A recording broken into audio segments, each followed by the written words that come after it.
Ladies and gentlemen, welcome to the fourth edition of the 21-22 Alpenglow Winter Speaker Series.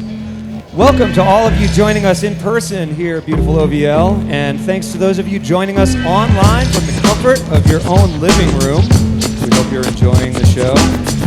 Please take your seats and join me in welcoming North Tahoe's purveyor of the finest adventure storytelling, Brendan Madigan. Hey everybody! Ooh, that mic feels good. How's that sound, Peter? How's everybody doing? Thanks for coming. My name is Brendan Madigan, and I'd like to welcome all of you, whether in the room or from across the globe, to the fourth show of our 16th annual Alpenglow Winter Speaker Series, presented by Tahoe Mountain Realty. But we got some throwouts. Who wants some free hats? All right, Steph has some. Emily over there.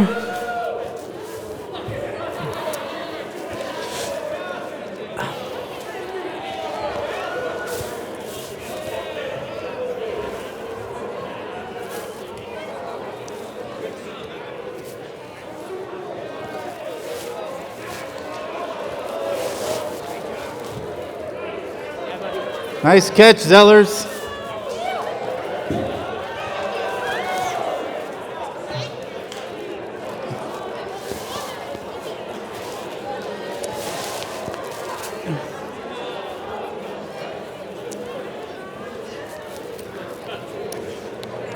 All right, guys.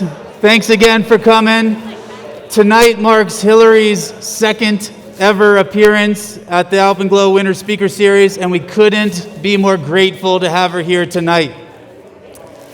It's a real privilege, one, to come back in this room as a community, but two, to welcome one of the most accomplished mountain athletes walking planet Earth right now. Even if she might talk a little trash about the pal she just left behind in Telluride. But before we welcome Hill, I'd like to take a quick moment to point out the magic that happens in this room at the Winter Speaker Series. Now, it's hard for me to say it, in its 16th year. It's crazy. And yes, our team does a lot of work, but really, it's only to create a platform for all of you, the local and now global through the virtual shows, community. It's you, all of you, near and far, who make this thing hum, so thank you.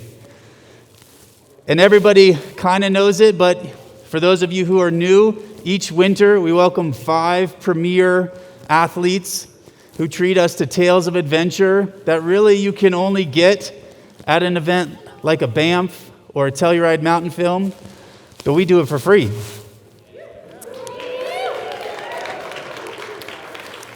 And the series has always, since the Nettle days, been designed to inspire and motivate everyone, whether you're a beginner or an expert, to go out and chase your dreams in the mountains. We get to hear these rad tales of adventure from some of the most accomplished athletes in the world. But it's also to educate about and raise funds for local nonprofits who are making a tangible difference right here in North Lake and Truckee communities combined. Yeah. And through your generosity, each show raises over $10,000 from the bar proceeds and the giveaways alone. And when we pair this amount with the funds given by the donor party, an anonymous group of compassionate, generous local families, each show raises over $70,000.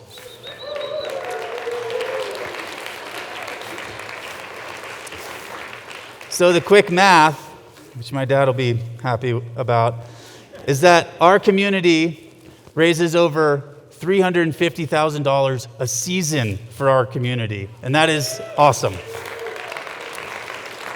So all of you, whether you're in the room tonight, keeping your masks up between drinks of tasty adult beverages, or tuning in from across the globe, I hope you're as proud as I am about what we've done here. It's one of the best parts of my life, I won't lie, to come together as a community and make a difference for others, and I'd like to thank you all personally for joining me on the ride. But as you can imagine, we couldn't do this for free without the help of some amazing and generous sponsors. Our title sponsor this year is Tahoe Mountain Realty, a fantastic group of local real estate agents led by who has to be one of the nicest guys on the planet, Jeff Brown. Jeff's here tonight. Let's give Jeff and his team a big round of applause.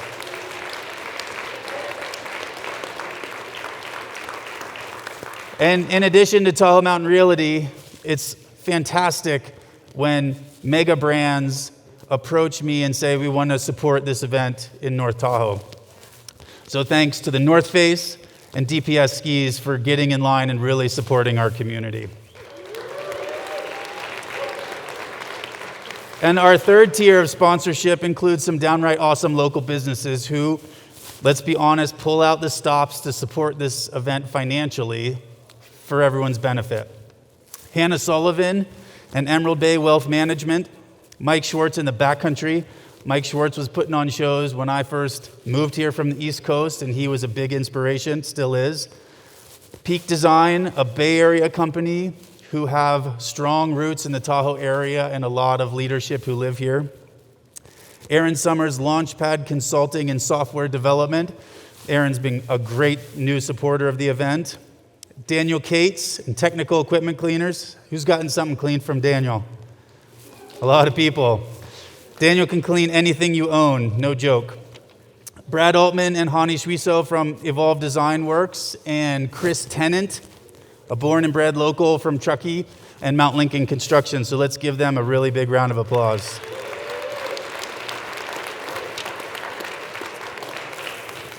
And the drinks that everyone is enjoying safely tonight, remember, the proceeds of which go directly to the Boys and Girls Club of North Lake Tahoe.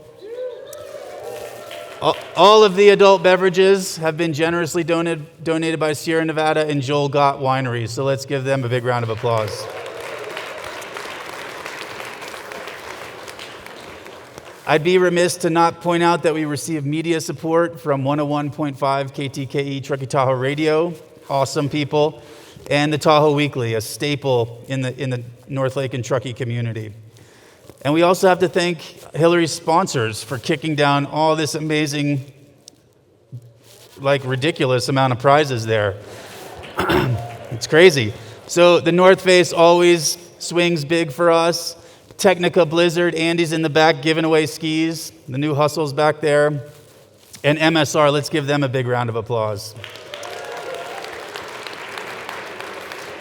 So at this point, I'd like to welcome Mindy Carbajal, the CEO. It's like Mindy is a G for sure. She's the CEO of tonight's beneficiary, the Boys and Girls Club of North Lake Tahoe, so Mindy can take it away. Hello, everybody. Thank you so much. Hello, everybody. Thank you so much for being here tonight at the Alpenglow Winter Speaker Series, and thank you to Hilaree for being here this evening and sharing her amazing story. My name is Mindy Carbajal. I'm the Chief Executive Officer of the Boys and Girls Club of North Lake Tahoe, and we are excited to be here tonight. A little bit about the Boys and Girls Club. We have 4 locations here in the North Shore in Truckee, our main site in Kings Beach, a site over in Incline Village, and 2 over in Truckee, California. We provide before and after school programs during breaks, holidays, all of that good stuff. When schools are out, Boys and Girls Clubs are in. That couldn't be more true in the past year as we've navigated COVID and what that's meant for our kids and our families. We, of course, 24 months ago went from a before and after school program to a food service, providing a virtual club to our kids at home, a call center, all of that kind of stuff to connect our families to resources. But in the past year, we opened back up our doors and we got kids back in our building, back with our staff, connecting, recreating, engaging in enrichment activities and all the things that the Boys and Girls Club does with youth in our region. When schools were navigating through COVID and what that meant, being opened or closed, we were able to stay open that entire time and help kids, especially kids of essential workers and from really challenging circumstances or who may be experiencing challenging circumstances, and support them in distance learning. We ran 10 hours a day for an entire year, and we couldn't be more proud of that. We couldn't be more happier to have served those kids and families during that time. But now we're shifting back, and it's a great time at the Boys and Girls Club. We're back running many of our signature programs. Our theater is back up, it's running.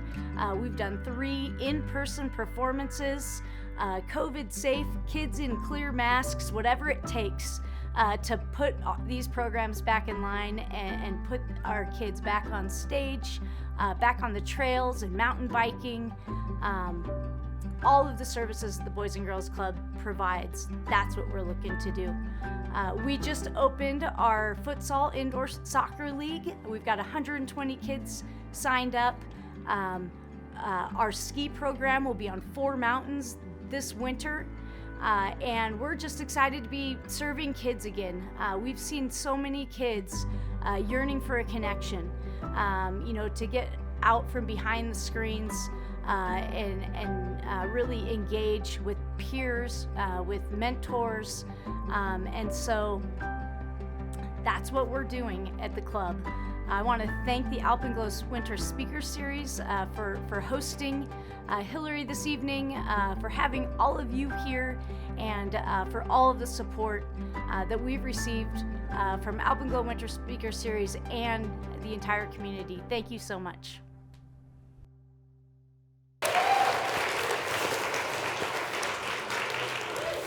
So guys, our speaker series team was lucky enough to make a stop at the club in Kings Beach this fall.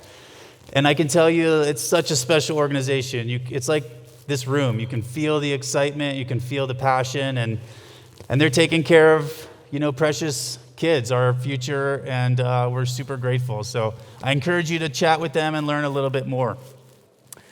But about that Hilaree Nelson, she has more than 40 expeditions to some of the most remote corners of the globe under her belt. We'll host a short Q&A afterwards, and you can ask her about any of them. Her expedition career has led to many firsts in the world of ski mountaineering, including the dubious task of linking 2 8,000-meter peaks in one day push, or maybe 2 days, but it was epic, whatever it was. First ski descents on Baffin Island, a first American ski descent of the Indian giant Popsura, and the first ski descent of the 4th highest peak in the world, Lhotse. She finds her sanity in Telluride with her 2 boys and Jim Morrison, another chronic underachiever. But tonight, she is in Tahoe, and we're stoked to have her. Ladies and gentlemen, Hilaree Nelson.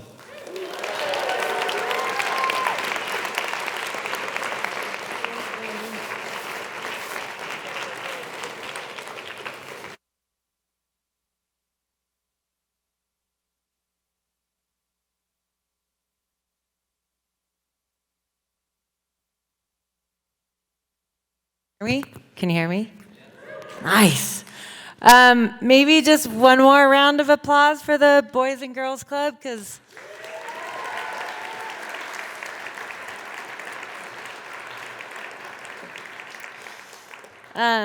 definitely seems like there's been a lot of challenges these last 2 years, and they've stepped up to it, so it's pretty cool, and it's really awesome to be here again. Last time I was here was in the winter of 2018, so a lot has changed since then, but pretty happy to be in person with you all, so thanks for making the effort to come tonight. I did leave a powder day in Telluride. just saying. It wasn't so hard because we also woke up and it was like negative 12 degrees. So it was a little easier to come to California knowing that I wasn't going to freeze quite as badly. Okay, so truth or consequence? I came up with this name with the help of Jim Morrison. When Brendan and North Face first approached me about coming to talk to you guys tonight, it was late summer, early fall.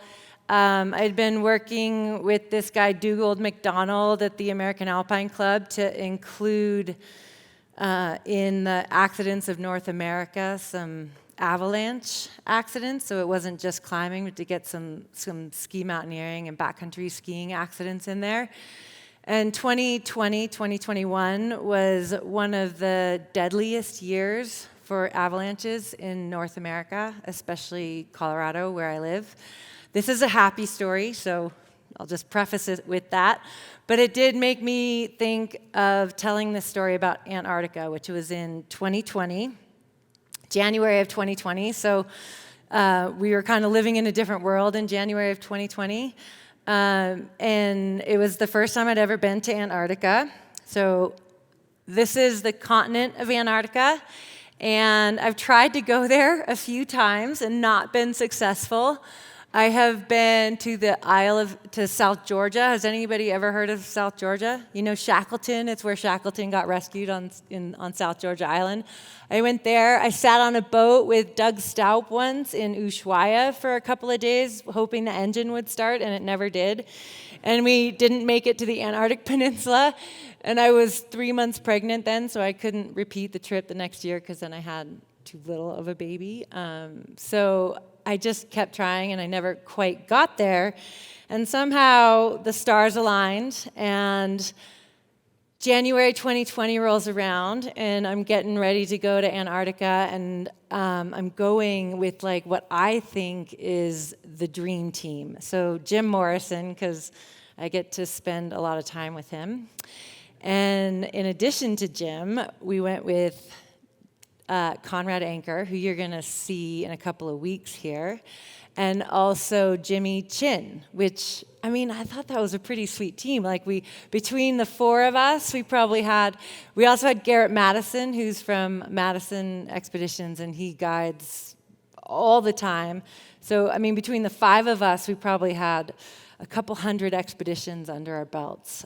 So a lot of experience. And maybe many of you in this audience have heard of something I refer to as like the expert syndrome, where if you have a lot of experience like our group did, and you know what you're doing, and you got this in the bag, sometimes that can work against you, right? And maybe even put you in more danger than if you didn't think you knew as much as you knew. So we had an objective to climb and ski 2 peaks in the Ellsworth Mountains in the Sentinel Range. So Mount Vinson, you guys have heard of that. Highest peak in Antarctica at about 16,000 feet. And then the second one, a little less known, is Mount Tyree. And that's only a couple hundred feet lower than Vinson and is the second highest peak in the range. So we were going to try and climb the southwest face of Vinson and the northeast face of Tyree. So we met up with Jimmy in Santiago. He was fresh off winning like an Oscar or something like that. And so even in Santiago, it was like trying to get him out of people being like, "Are you Jimmy Chin?" We flew out of Punta Arenas and got on one of these big planes and flew like a 4 or 5 hour flight, almost 2,000 miles from the southern tip of Chile to Union Glacier in Antarctica. And that's the plane. You land on this blue ice runway. I'm going to slaughter the name of it, but it's an Ilyushin I-176. It was built they originally were building these, they started in 1967. It can carry a lot of cargo, and there's a lot of cargo that needs to be delivered to Antarctica for a November to February climbing season. We got here January 8th of 2020. Do you guys all remember January of 2020? I mean, right? Can we just go back? So at this point, it was just the three of us. Garrett and Conrad were actually already at Vinson Base Camp, so we were pretty ecstatic to get there. There were no delays. Everything was on fire. We only had 2 weeks to do this expedition. We were ready. We were like, everything's going to work out. We jump in some of the crazy vehicles that they have down there, but I think this just gives you a good idea of the ice. You can ignore the voices in the background. But basically, you're landing on this sheet of ice for a runway, and even difficult to walk on, so you're slipping all over the place. Everything is kind of on skis. They've got some pretty intense ways of moving around. So ALE is Antarctic Logistics and Expeditions, and it's a unique area, the Union Glacier. It's privately operated. It's the only place in Antarctica that is run in this manner. Another pretty rad vehicle there on the left with like the biggest tires I've ever seen in my life. And then I think everybody has to take this picture if you happen to get to Union Glacier with the signs pointing how far you are away from everywhere. Ooh, I went the wrong way, sorry. So Union Glacier Camp is about, 2,300 feet above sea level. And Vincent, does anybody know how high Mount Vinson is? 16,400. Yes, no, not quite that high. 16,050 feet above sea level. You're close, though. But is there anything unique about it because it's so far south? Does it feel like 16,000 feet? Or maybe it feels like maybe it's a little bit higher? Higher. So we got there. The wheels were spinning. We were super psyched to get going. Again, like I said, we only had 2 weeks to do this trip. And I'm not sure what's going on there. We couldn't fly anywhere, so we got stuck there. It was beautiful weather in Union Glacier, but in Vincent Base Camp, there was a fog sitting on the camp, and so we were stuck for about 4 days, which meant we got on these mountain bikes and rode literally into nowhere and back. I did stop at the stop sign. I wasn't quite sure what the point of that was, but they're out there. There's not just one, there's a couple. One cool thing about Union Glacier is they have these libraries. They have these kind of like communal tents, and in them are all these books. So we spent a lot of time like reading on the history of exploring in the Ellsworth Mountains, etc. We also managed to like maneuver our way into the guides' tent and into their station and got a lot of information from them about what was going on in the Ellsworth Mountains this particular year, and there was something really unique going on. They'd had interesting weather patterns and were seeing things they'd never seen before, and that includes avalanches. So what happened in November, even though we were there in January, was that they had this really warm, wet storm blow through, and it was temperatures higher than they've ever seen down there with more moisture than they've ever seen. And it left this really crazy, hard layer of ice almost on all the mountains. And so only a few weeks before we got there, there was a big avalanche that came down and came across the track that goes from base camp to Camp 2. And when, in my perception, going to Antarctica and trying to ski, I'm thinking, well, we got to figure out how to navigate all the ice we're going to be on. And it was actually the opposite. And it was really hard to wrap my brain around the fact that there was more snow than they usually have down there, and they were seeing avalanches for the first time in 20 years of recording snow and the history of snow down there. So we still sat around for a few more days. Finally, I'm pretty sure I won this game of Scrabble. He's shaking his head, but, I play a little bit. We kind of had to be ready on a dime for whenever the weather cleared. And so that happened, I think, about 4 days later, January 12th. And these are the planes that they operate down there, a de Havilland twin otter as in the animal. Turboprops, they're really powerful. They have skis instead of wheels on the bottom. You can fit, a good number of people in them, but you can also carry a lot of weight and land on snow. As you can see, we were pretty stoked to be on this plane. I'm not sure any of the other people on there were quite as stoked as we were, but we were ready to have fun. So here's just a little video showing getting into, I never liked that sound when you're on a plane. That you can see is Vinson Base Camp on the left.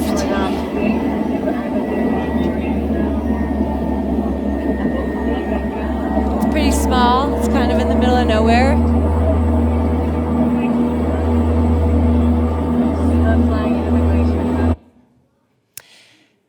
And, they cut this Vinson 2020 out of the snow there, which is pretty cool. The plane pulls up right in front, and you get to unload. And it was there that we ran into Conrad and Garrett Madison. Conrad has spent a lot of time, both of them have spent a lot of time in Antarctica. Conrad is like the most enthusiastic person you'll ever meet. So he had already decorated his jacket to read Tyree 2020. So the mindset going into this trip was actually that Vinson, even though it's the highest mountain in Antarctica, was kind of our warm-up. And that was how we were going to acclimate, and what we were really gearing up for was Tyree, the second highest peak in Antarctica. And so that was why we had Tyree etched in permanent marker on Conrad's jacket. But we also wanted to take a somewhat creative approach to Mount Vinson, and instead of going by the regular route, we were going to go by something called the Central Ice Stream. And it had only ever been climbed once. It was climbed in 1998 by none other than Conrad Anker, and he was the first and the last person to ever climb it. It's super direct. It's about 10,000 feet from base camp straight to the summit. And Conrad and Garrett had already been on Vinson for a while, almost a month, in fact. They'd led 2 successful summit trips to the top of Vinson. And Jim and I were coming from Union Glacier at about 2,300 feet, drinking beer, eating so much food, you wouldn't even believe it. And we rolled in, looked at this mountain, we're like, yeah, whatever, it doesn't look, no big deal. We're gonna go from 6,500 feet to 16,000 feet in a day. It's cool. The first thing Jimmy did was get behind the stove and start making not just grilled cheese sandwiches, but French toast grilled cheese sandwiches. So what is good about Vinson and having these planes that kind of deliver you from place to place is that you can bring a lot of food because it's really cold and you burn a lot of calories. So we landed at about 11 o'clock that day, and we ate some food, and then we put our skis on and proceeded to actually skin up to the base of the face. Can you guys see sort of a little bit left of center is the Central Ice Stream where we're aiming for? And the idea for that first day was to just go and drop a load of gear and kind of check out, see how long it took us to get to the base of the face. We got up there. We were really excited. We had our skis. But if you look closely at these photos, the one on the left with Garrett with his poles up, you can kind of see some avalanche debris in the photo. And then if you look in the one on the right, you see Conrad, and behind him there is more avalanche debris. And we were seeing it, but I don't think, at least for myself, I wasn't quite registering what that meant. I see this all the time in Telluride, only the scale is so different. You're not looking at avalanche debris coming down from a 10,000-foot face. At home, you're looking at avalanche debris from a 2,000-foot face or a 1,500-foot face, so it's quite a bit different. We did get to have some quality skiing as we came down from that base camp. There's nothing like skiing low-angle powder with no pack. I don't know if you saw in the very beginning of this video the people that were like slogging up, pulling sleds behind them. But we had really good snow on that low-angle terrain, and it was quite fun. So the very first day we landed, we went up to the base of the face and came back down on skis. And eased our way back into camp. You can see Conrad has a huge smile on his face. Conrad is more of an alpine climber and rarely brings his skis places. That night, we set up tent, 24 hours of daylight. So not even like a sunset, just 24 hours, constant light. And Jim and I have this like unique setup when we go into the big mountains where we have 2 sleeping pads and we have this like duvet that ties the sleeping pads together. And then we have like this alpine sleeping bag that we use that has down over the top and then nothing on the bottom. It's really, really lightweight. It packs down to like about this big. It's really small. It's pretty sweet. And then you just rely on like body heat and wearing clothes in the bag to stay warm. The next morning, we were planning to do the whole climb. So we arrived at 10 o'clock the day before. At 6 a.m. we got up because Conrad and Garrett had been there like pulling the strings before we got there. We actually snuck into the ALE tent and the chef made us like this ridiculous breakfast at 6 a.m. So we powered up and we left camp, started skinning out of camp. Again, about 2 hours to get to the base of the central ice stream. And within about 20 minutes of putting our skis on our backs, it started to get pretty real pretty quickly. I was like, whoa, we're not eating eggs and bacon and drinking coffee anymore. We're on the very beginning of this huge face. And what happened as we kept moving up the face is that the face got wider and wider and wider. And we were trying to move up and climbers left. And as we were doing so, we started getting this crust, and we were sinking through this crust and punching through. And at one point, Garrett was in the front, and the whole slope. Have any of you guys been on a slope when it settles on you, when you get that whumping sound? Well, it's really unsettling. It's like almost like a roller coaster when you get to the top and all of a sudden you go straight down and basically it's a layer of snow where the snow crystals are standing up and then all of a sudden they all fall flat and the whole slope settles basically. And what can often result from that is the slope then subsequently slides. In this case, it didn't. Jim was able to backtrack and kind of lead us over to these rocks, and we were able to keep going up. But what you can see here, this is Conrad and Jimmy coming up, and they were third, fourth coming up this same track, and yet you can see they're still punching through in the snow. They're still having a really hard time breaking trail. And what they're breaking off with each footstep is these chunks of ice, this really firm bit of snow that doesn't want to adhere to anything below it. So in an effort to stay off that main slope to the right of the screen, we did what we called cul-de-sacking. So as you work up the mountain, there are these rock fins that come down, and we were trying to cul-de-sac our way up by staying as close to the rocks as you could, and then we down climb it, and then we go back up the next cul-de-sac. And we did that for 7,000 feet for hours, instead of climbing directly up. So you can kind of see behind me on the right side of that photo, the track going up through the snow and across the rocks. You have to listen a little carefully here because Conrad talks really quietly. What do you say, Conrad? I've gotten older, but the mountain hasn't gotten smaller. 21 years later, and I'm still getting humbled. But that's what we come here for, to be humbled. 7,000 feet up. Hill's brewing up a little extra water. I'm getting there. Summit. So we were 7,000 feet up. What I cut out of this video was Jim was like, well, if we just could go a little bit faster, we might get to the top in 9 hours, because that's how fast Conrad climbed the Central Ice Stream when he did it in the 1990s. And Conrad was like, oh no, 9 hours was how fast it took me to get to the top and back down to the bottom. And we were like, are you kidding me?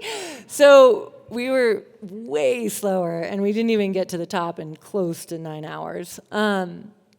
So this picture is just reaching the top of the Central Ice Stream, and you have Conrad on the right, and he's a very special individual. He's not bowing his head because he's tired. He always has this position of gratitude when he's in the mountains, and he's like humbly accepting that we made it to the top of this face. I don't know how else to explain it. He's just a very incredible person to be in the mountains with, and that's he and Jim dressed as twinsies, high-fiving at the top of the ice stream, because it was quite scary at various moments within that climb. Like, there were times when we realized we couldn't turn around and go down. We had to make it to the top because the conditions were such that if we strayed from those rocks at all, we were really afraid we were going to start a pretty serious avalanche. Again, this photo just right of center, that's the summit. So we made it almost 8,000 feet up the Central Ice Stream, but we still had 2,000 feet to go to get to the summit, and it was quite far away. As we moved closer to the summit, Jim and I, we were feeling super strong until we hit 15,000 feet. And then the wind picked up, it got really cold, and we slowed down. Jimmy at one point was we were kind of losing our brains from the altitude, and Jimmy was like, I'm just going to turn around. And Jim was trying to talk him in to keep going, and we're like, which way should we go? And we really lost the plot. But fortunately, Conrad sort of reeled us in. We were able to check each other enough that we eventually did make it to the summit. I have every layer of clothing on. It was probably -30. We started at 6:30 in the morning. Can anybody guess what time it was that we got to the summit? This is good. Oh gosh. Midnight. We got to the summit at midnight. Yeah. Nice one. That was good. A little later than we thought, to say the least. So that's the 5 of us. We're at the top. We're pretty stoked. Conrad and Garrett are like, we're out of here. We carried our skis all the way up, but we are not skiing down the Central Ice Stream, and we're going to go back to base camp. Bye. And Jim, and I were still kind of like, we got to figure this out. We just climbed all the way up this. We really want to ski the Central Ice Stream. What are we going to do? I think we climbed Mount Everest today. Oh. How long was that? Off the couch, straight to 16, at the pole. Which felt like 18.5. And whoop, pretty much. That was hard. That was really hard. That was as hard as your Everest day, you think? Oh yeah, I mean, just that last hour was really hard. Yeah. I just wasn't myself. I wasn't either. I was like, dude, if we go down, do we go that way? Yeah. Let's go down in here out of the wind and figure this out. But look at that face. I know. That's the face. So that way off to the left was the way we came up, and we walked kind of a little bit out of the wind. It's like 12:30 now, and we made the decision, a very belabored decision, to ski down the regular route and not go down the way we had wanted to go down, the way we climbed up. So we put our skis on, and it's like flat. It's very mellow skiing all the way to high camp. It didn't take us too long to get there. It was pretty quick. We stopped and were given some tea and a little bit of warm food at the high camp, and then we continued down towards Camp 2 on the regular route. Jimmy, Garrett, and Conrad all decided to take the regular descent on the ropes, which drops off down to the right where you see that big shadow. And Jim and I were like, well, we're up here. Like, look at this slope below us. We should totally just ski that. I mean, it can't be that big. We thought it was like 800 feet. No big deal. Do you guys see everything? See that stuff off on the left side of the photo? Yeah. Foreboding. So Jim got out on that slope first. I came out second. Everyone else was gone. It was just the two of us. It was probably 1 o'clock in the morning. We'd been going since 6 a.m. the night before. And as soon as I got out there, I froze. I was like, oh my gosh, I just felt every hair on my body stand on end. I was like, this doesn't feel right. Jim made a turn and was going to make his way over to me, and I was like, I want to get back on the ridge. And as he made that turn, the whole thing fractured. And I'm yelling at him.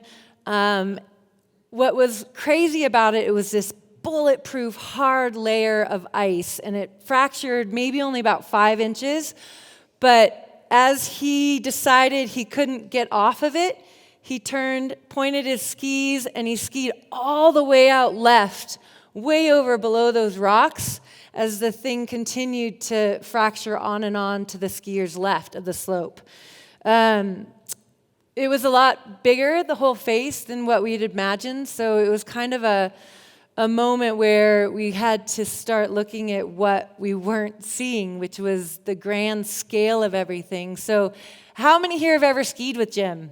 Or John, for that matter, because they kind of ski the same. So they make really big turns, and they ski really fast. And it gives you some scale to see the ski turns there on the right side of the photo versus the avalanche debris from the slide that we started. And if you can kind of see, there's a little bit of ice reflecting back at us at the top. That's probably a 50, 60-foot cliff there. And that whole face slid. So we were really happy to walk away from that, and it was definitely a lesson learned and also a way. How many of you guys have ever been in a situation where you come in with preconceived notions of what you're supposed to be experiencing, and it takes a really long time? It's really hard to actually see what you're seeing and experience what is actually in front of you versus what you think is supposed to be in front of you. Well, this was most definitely the case with what we were coming across on this expedition. We made it back to base camp at about 2:30 in the morning, and the best part was that the chef who cooked us breakfast stayed up and made us dinner. He made us this spaghetti bolognese that I'll never forget. It was so good.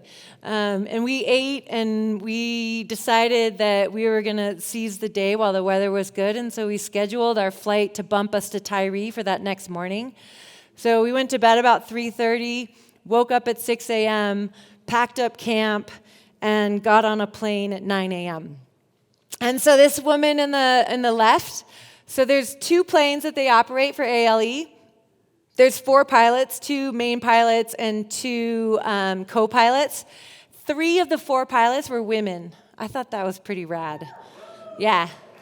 So she was the main pilot flying us. She was bumping just us from Vinson Base Camp to Tyree. And it's a really different scenario. There's nobody else at Tyree. There's no chef cooking us spaghetti. It's quite a different scene, but we were pretty stoked to go there as well. So as we were flying towards Tyree Base Camp, Conrad, it was just a few of us in the plane, and Conrad leads over, and he's like, oh yeah, I climbed that ridge in 1996 with Alex Lowe. It's like, oh my God, I think he's climbed everything. And then this is Tyree. I kind of waited till the middle to show this photo because I think it's one of the more beautiful mountains in the world. And guess who's climbed it? Conrad. So he was the second person to climb it, or the second group of people to climb it. Can you guys all sort of see the ski line? I don't have a pointer on there, but it's pretty obvious how you get down it. It's very big, again, at 15,900 feet or something. So she dropped us off. We had a ton of gear. We fortunately didn't have to go too far to set up camp, but there were no structures in place when we landed there, so we had to make the whole base camp infrastructure ourselves. Mount Tyree, dome living. All right. We just built out our. Thank you, Jim. Thank you, Jimmy. New home, bench seating, kitchen, toe kick, so you can get up close to where you're That's cooking. key, the toe kick. And It's good view. really amazing view. Oh yeah, look at that.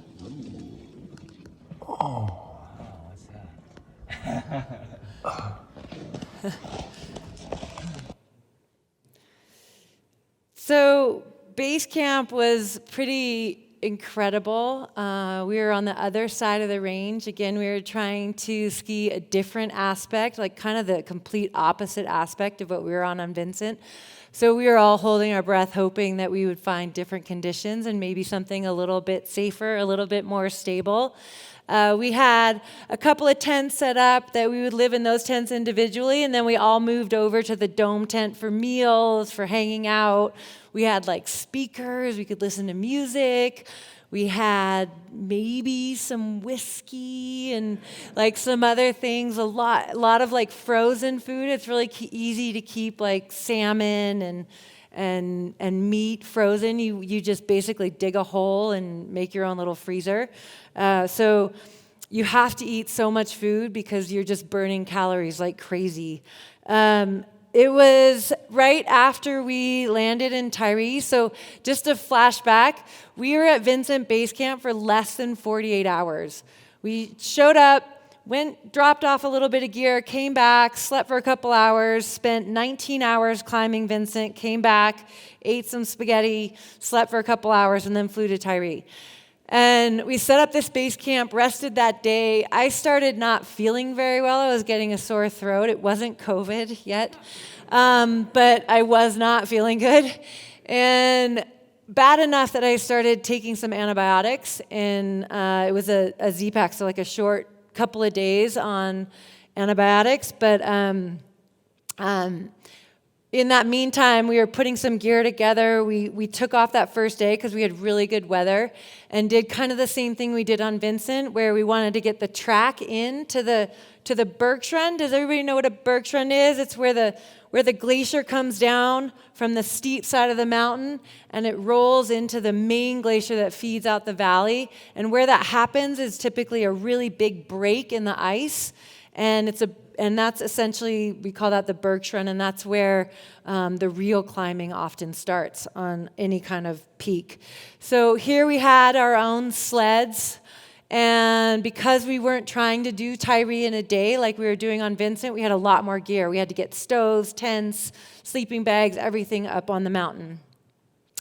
Conrad, he takes skiing only to a certain point. And in this case, he took it to the Bergschrund, and then he was like, yep, that's cool. I'm going to put my climbing boots on because Tyree is a better mountain to climb than to ski.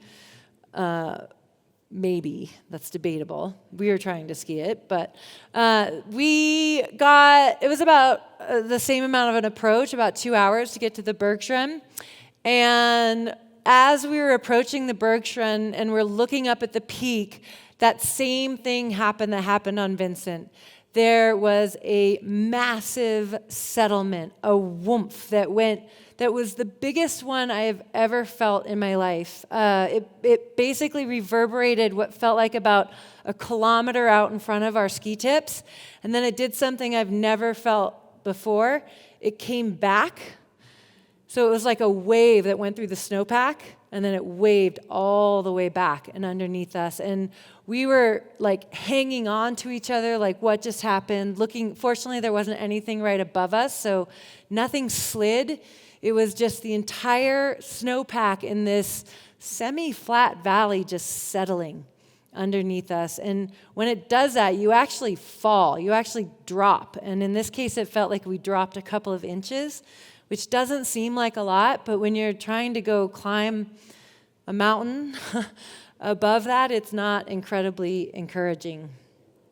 This was our first sort of close-up look at Tyree, and you can see there's a huge wall of ice across the center of the main ski descent.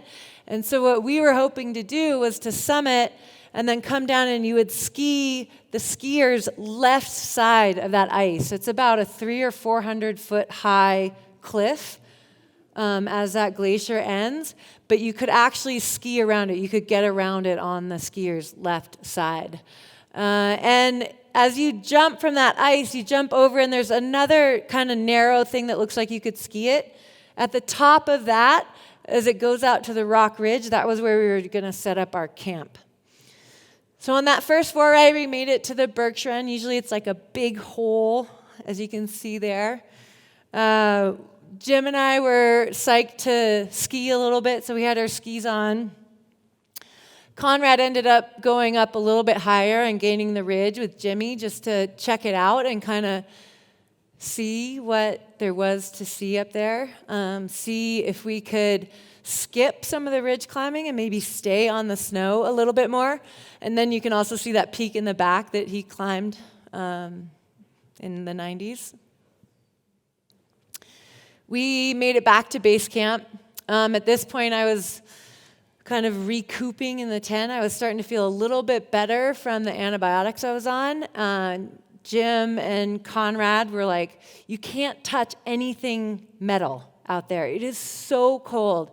And so Conrad has this method of wrapping your ice axes, and he wraps them with a little bit of string inside the tape so that it gives you better grip to hold on to your axes, because we're looking at another like 9,000 foot climb, and you're doing the whole climb with your ice axes in your hand, and so you have to protect yourself with that barrier between your gloves and the metal. The other focus, we ended up spending actually about 3 days at the Tyree base camp before we made our summit attempt, and we focused pretty much solely on food and eating, which was pretty sweet that we actually had enough food to eat during that time. But Conrad was way into chefing, which was really nice. And we had good music. When he's here in a couple weeks, you guys should ask him about some of his playlists on Spotify, because he's really got a lot of them. As you can see, the weather came in. So what is unique about this photo is the snow on the tent. We weren't super stoked about the snow. Average snowfall in Antarctica and the Ellsworth Mountains is maybe 4 inches a year. So really cold, doesn't snow very much. You're basically dealing with snow that is just transported by wind. And what was unique about 2020 was that it was snowing, and they were getting a lot of snow. And it didn't bode well for our climbing Tyree. On our last possible day, we had a fixed date when we were trying to get picked up. So we gave ourselves about 3 days when we finally left base camp. I was feeling a little better, but I wasn't feeling great. We started moving up Tyree, and you can see it's complicated climbing. I think if we were more confident in the snow conditions, we would have taken a much more direct route, but because we weren't, you can see again, it wasn't quite the same as the cul-de-sacing we were doing on Vinson. It was more ridge climbing, but it was pretty technical, and it was really an energy sap, to say the least. It was also really beautiful. Looking back, our camp is just kind of directly back and left behind that ridge, so you can't even see it, but really steep, really high up, and way out there. You can see the ski on the left hand of the photo, and that's Jim and I making our way to the final ridge, basically, where we're going to put up our tent for one night. So the idea was to camp at about 11,000 feet, and then get up early the next morning and go for the summit.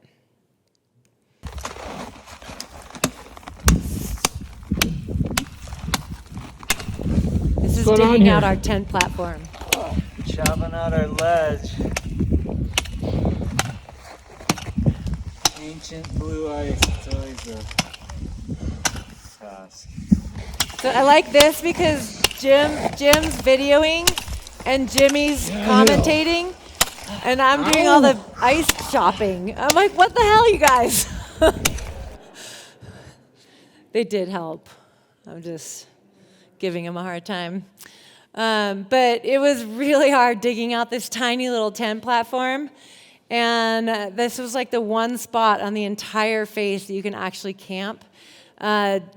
Conrad and Garrett were actually a little bit higher on the ridge, so we did have 2 tents, but ours was the most dramatic looking. So we were definitely ice picking literally into the side of the mountain. We had a single wall tent.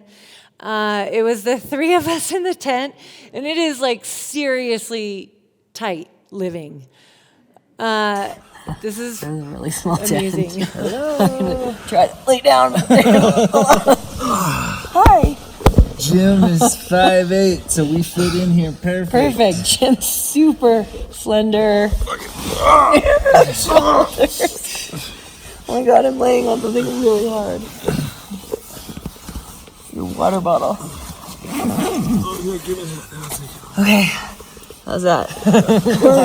I'm looking pretty good, right? Looking pretty good. So, if you can imagine, it's too cold to go outside the tent if you have to go pee, right?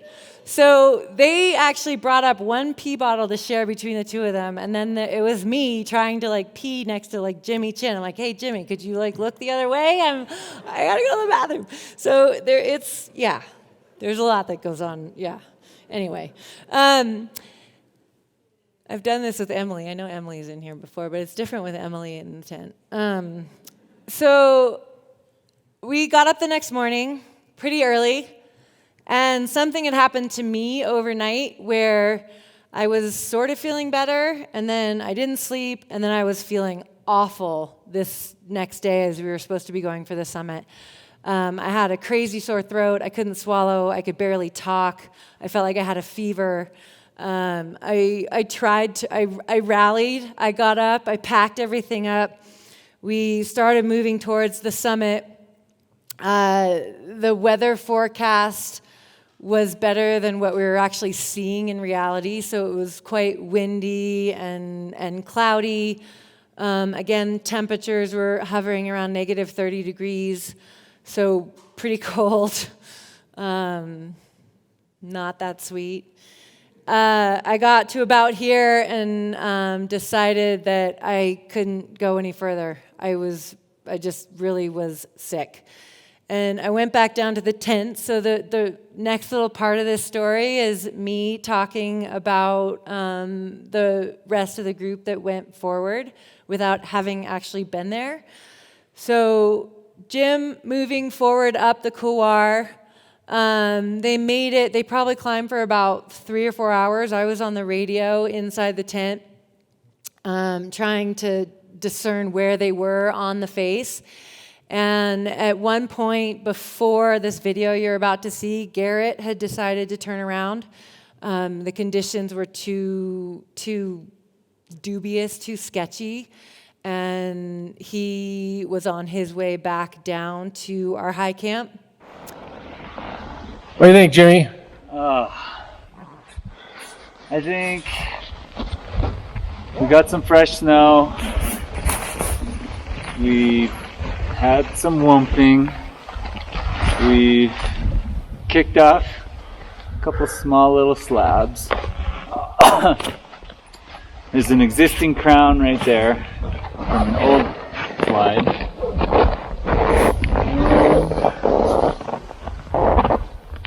Honestly, it looks like amazing ski conditions. Amazing ski conditions. An amazing line. Oh, I mean, this would be the run of your life. But you don't want it to be the last run. It's not screaming yes. You use Jared's comment. Like if it's not screaming yes, it's a no. It's always hard to make the call because it's like you're here, you're in Antarctica, it's Tyree, you're 2/3 of the way up it. Yeah. The snow conditions look awesome. But if this is at home and you could come back to it, I wouldn't ski it today. It's too dangerous. So I'm just trying to be objective about it. So there are so many things about that conversation that I could put an exclamation point on, but we had a similar conversation when we were on Vinson, and I think that conversation, I don't know if you heard all the red flags that Jimmy listed and how far and how hard we were pushing it into these crazy temperatures, no rescue. But there was communication going on, and there was really open conversation about what they were seeing, trying to put yourself like, well, if I was at home, there's no way I would go any further, right? But because I'm not, like, I think Jimmy said it really well, like, we're here, we're so far away, there's this pressure to keep going, but the reality is if I was home, I would never do this. And I don't know, the part where he says, like, this would be the ski of your life, could you guys hear what he said right after that? But you don't want it to be the last ski you ever do? I just think all of that, I mean, you're talking about, Jim's sitting right there, but you're talking about like three super, no offense, but super macho, like successful, hardcore dudes standing up there like, the mountain's right here. And they're like, we're not going to go. We're going to turn around. And not only did they turn around to go down, they down climbed the whole thing with skis on their backs. Conrad had left his skis. He was like, I'm an alpine climber. This is ridiculous. But Jimmy and Conrad down climbed with skis on their backs. I don't know if that has ever happened in the history of the world with Jim Morrison, but this particular case, it was brutal going down with skis on your back. So, that's Jimmy. This is right as they get back to me at high camp at about 11,000 feet. So I think their high point was about maybe a little over 13,000 feet. I'm looking at something like that. So they down climbed already about 2,000 feet to get back to high camp. I think the mountain said no. Mountain spoke to us. And I mean, Conrad started this little slide right here as we were descending, thinking it was a bad idea to ski. and it's like a little punctuation point. The mountain's like, and you're making the right call, in case you were wondering. In case you were wondering. Okay, so I have a little rapid succession of videos here. So once we started packing everything up, we realized, we had too much stuff to carry down, and Conrad has this ingenious method for how you pack a duffel bag and throw it down the mountain so that it doesn't explode, and then you go around, you climb down the mountain, then you go over and you pick up the bag and you tow it back to base camp. This is awesome. All right.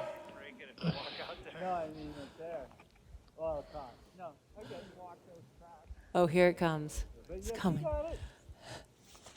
Fast. Way to get gear to the bottom. Oh, and then the cartwheel stops. Oh, she's taking a little left. So that was one of two bags that went from 11,000 feet to about 7,000 feet, I think, all on their own. We picked them up, totally intact, didn't lose anything out of them, and dragged them back to base camp. It was pretty cool. This video was actually a little bit longer, but there were a lot of bad words spoken in it, so I just shortened it at the last minute because I just thought it was a little too many bad words. But we, at this point, had down climbed all the way, quite a bit ways down. And on that photo on the way up, you saw how we were doing all the rock climb, like rock moves, etc., with our skis on our backs. But it's way different when your skis are on your back and the mountain's here and you're climbing up. It's a whole nother thing when you're trying to go down and your skis are on your back and you have the rock and the slope right there. It's like trying to pitch you forward, like your skis are supposed to be on your feet. But they were not for several thousand feet. And then this is just a very short. His skis on our feet. Hopefully they stay there.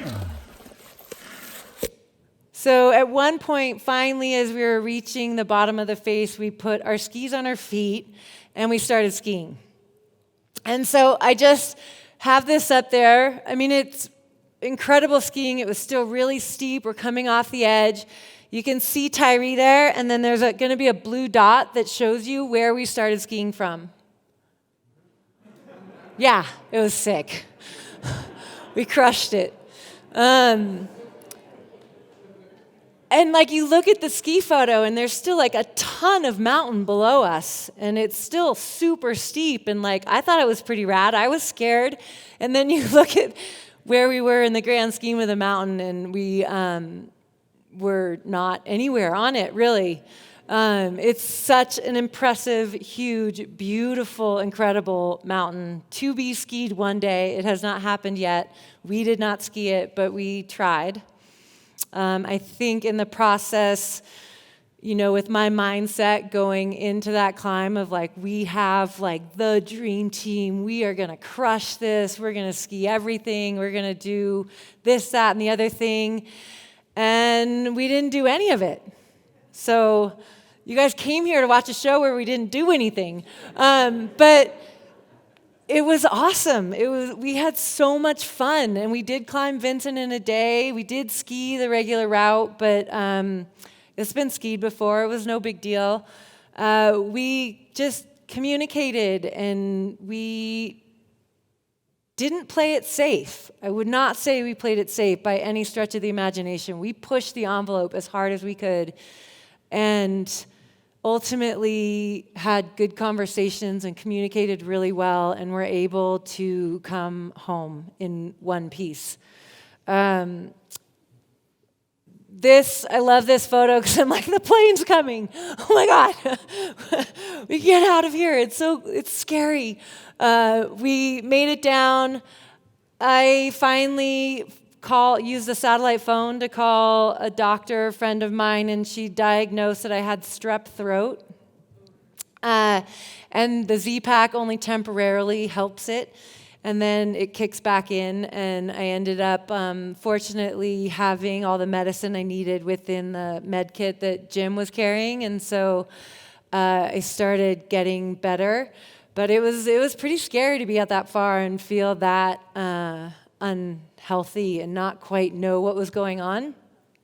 But once we got on the right track, we had the weather cleared up just enough for the plane to come in and pick us up. And we loaded all our gear on and left Antarctica to come home to a changing world. But we made it home, and the mountains are still there, and hopefully we will go back soon. And that's it.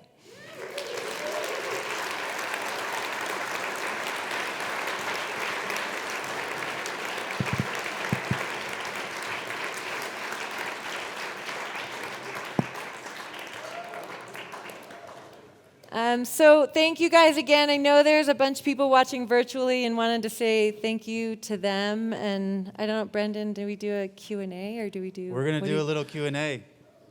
So we'll take a bunch from the room first. So if anyone wants to fire up their hand, who has a question? Oh, right here. Did you see any penguins? No. I have been on, when I was on an island just near Antarctica, I saw lots of penguins, but they don't make it that far inland. There's absolutely nothing living, not even like a lichen on rock. There's really no bugs, nothing. It's so cold. It's very, no penguins. All right, who's next?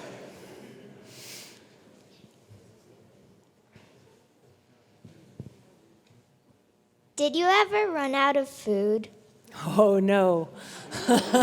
We did not run out of food. I have been on plenty of trips where I've run out of food, and this was not one of them. We really had a lot, and it was great. All kinds of food, frozen vegetables, cookies. It was pretty good. All right. Okay, adults, you're next.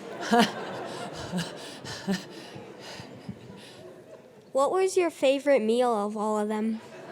Oh, we were really into the meals. That's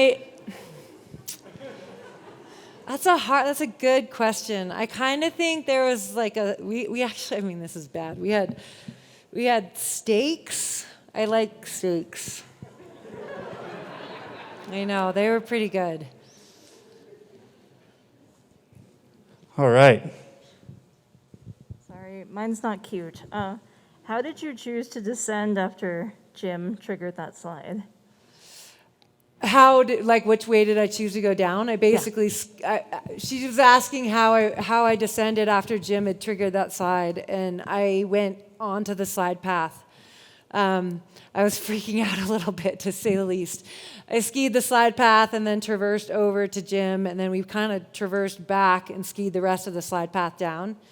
It seemed like it had released the tension, but it was a slide like none I've ever seen before. It was just, it was a slab avalanche, but it was placking. It was like more like really hard plates that were really big that you couldn't break. It was just this bulletproof ice, so you couldn't step off of it. So we just stayed on the surface bed from where the avalanche had gone by, and then we cut out at the very end to get around the debris. Don't worry, Owen, I'll come for you. What was the pitch that you were skiing and hiking up? On Tyree, all of it.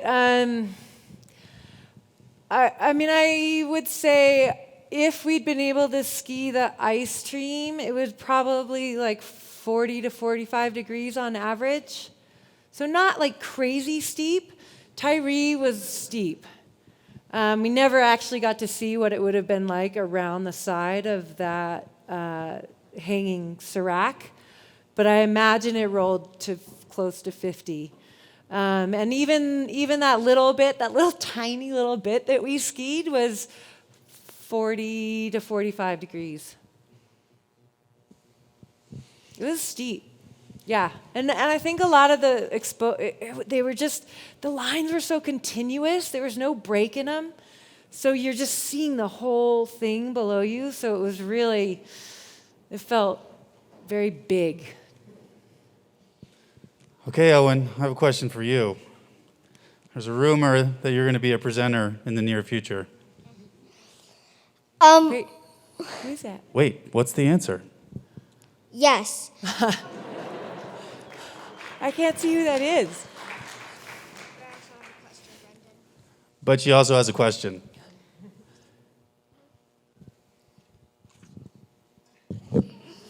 Oh. How many peaks did you climb? On this trip or just in general? On this trip. Well, just one. We tried two, but we only got to the summit of one. We got to the summit of Vinson. How many days did the plane ride take? How many days did what take? The plane ride. Well, we went on a couple of different planes. The first plane from Punta Arenas to Union Glacier was about only 5 hours, so there were no overnight 24-hour stints on a plane. Then we had an hour to get to Vinson Base Camp and maybe another 45 minutes to Tyree. So not very long flights. They were pretty cool, though. All right, anybody else in the crowd? Adults are stepping up to the plate, thank you. Hey, thanks for sharing tonight. That was awesome. Yeah, thanks. Could you share some more about your decision-making process of how much water you carry and how long you go without drinking water, understanding that there's got to be some equations there, especially how much time it takes to make water? On Vincent, you saw we stopped and actually made a little extra water on the way up. That was kind of a last-minute decision to bring a stove. It was a lot warmer during the day on that climb up Vincent, so I think we drank probably a little bit more. Tyree, I doubt we drank very much at all. And I did that whole day on Vinson with a liter water bottle. 1 liter, yeah. And we did refill a little bit halfway up, but I don't drink very much. I don't think it's smart, and I'm not advising this, but definitely we train in locally big long days and try not to drink too much water, just in preparation for some of those kind of days. In 2012, when I was climbing Everest, that was maybe a 12-hour day, and I think I drank about that much water. It's not good. I totally suffer afterwards, but in the moment I can pull it off, and it works for me. But yeah, I was pretty stoked on Vinson that we were able to melt a little bit of snow. It's just really hard. Vinson was easier, but Tyree, it was so cold that it was just not manageable to even take off gloves and take that time. So you kind of try to hydrate that night before you go to sleep, but then you don't want to have to go to the bathroom. It's just a balancing act. I underdrink, put it that way. All right, anybody else? All right, hold on. I've got one more question about the food. Okay. No. The steaks. Sorry. I think I may have missed this, but like, how did they come to that decision to down climb from the peak? 'Cause Yeah. it seems to me like you wouldn't want to spend that much more time on the mountain. Like, how do you like weigh those odds, like, and come to that decision? Because I think that the snow was so precarious that your footprint down climbing was staying in the same tracks that you used to go up, whereas your footprint on skis is turning, you're coming out, you're exposing yourself more onto that face. There's no way around it. And it was, like I said, we weren't not taking risks. They were definitely pushing it on that face to the point where if you were on skis and they felt like if you had to actually go out onto that face to make a turn, it was too risky. So they walked down. And then the same thing went, like Jim and I were really planning on, you know where we threw the duffel bag? Jim and I were planning on skiing that down because that was the line that goes all the way through. But on the way down, Conrad put his foot just right next to the rock and the whole thing slid. And we were like, nope, we're walking down.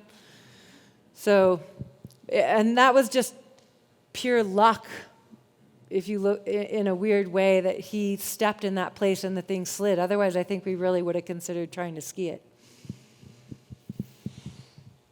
This might be a long question, but what's the history of you to get to this? In 5 words. Well, my parents, they bought me this one-way ticket once to Europe, and I stayed there in Chamonix for a long time. I don't know, that's a good question. I've just sort of been doing this now for a long time.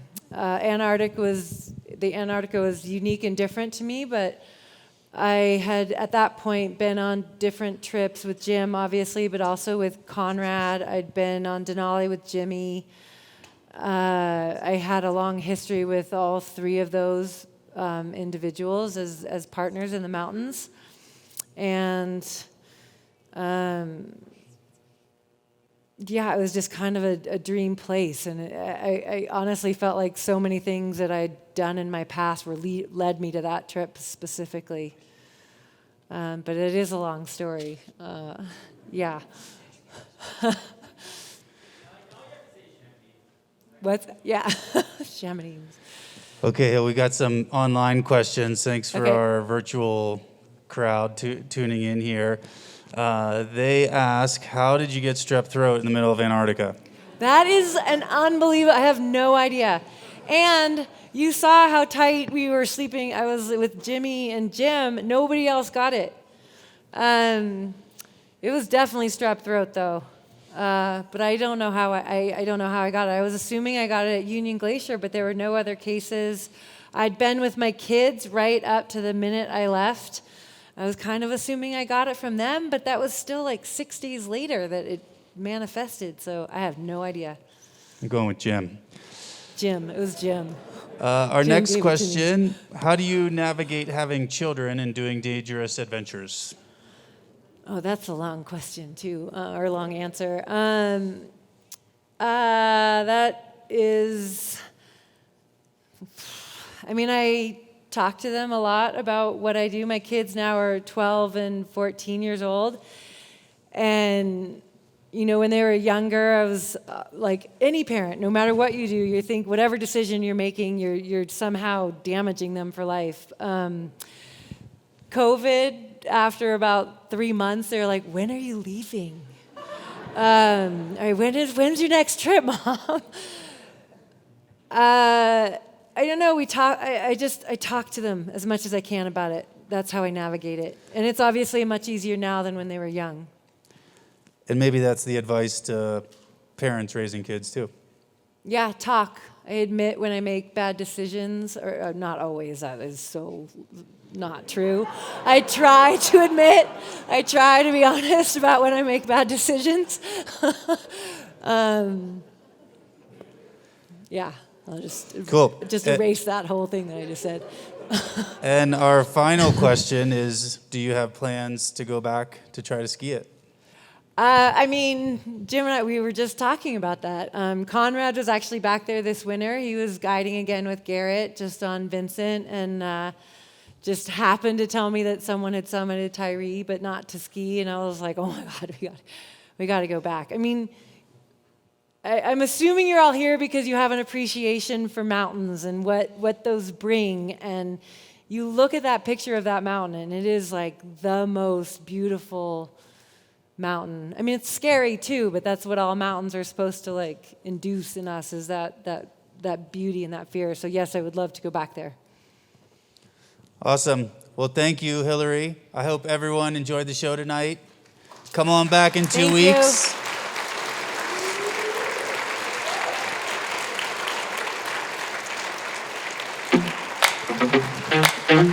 We'll see you guys back on the 17th for the one and only Conrad Anker and Malik Martin.